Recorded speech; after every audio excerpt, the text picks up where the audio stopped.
From the team that brought us Bob's Burgers comes another hilarious and heartwarming animated series called The Great North. While the latest animated series on Fox doesn't officially premiere until February, Fox offered viewers a sneak peek last night alongside their new sitcom Call Me Kat following the NFL on Fox doubleheader. Of the two new shows, The Great North is easily the superior option. This new series follows another eccentric family, this time led by Nick Offerman's character Beef Tobin. The Tobin family lives in Alaska and Beef is dedicated to keeping his kids close to him. The first episode revolves around the conflict between Judy, Jenny Slate, and her dad after she gets a job at the local mall behind his back.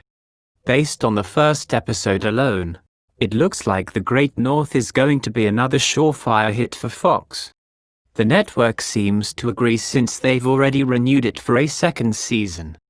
If you like Bob's Burgers and Central Park, then it's almost a sure thing that you'll enjoy this series, too.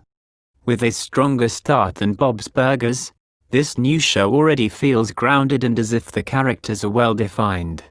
That said, as is often the case with pilot episodes, especially for comedies, the show will need a little work in finding the character dynamics and utilizing its setting to ensure it differs enough from Bob's Burgers without just feeling like a similar story set in a different location.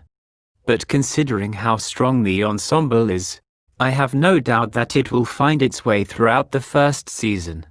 Apart from Offerman and Slate, the comedy also features Will Forte, Dulce Sloan, Paul Rust, Aparna Nancherla, Megan Mullally and Alanis Morissette. If you like this kind of content, please make sure to hit the like button and subscribe for more future content.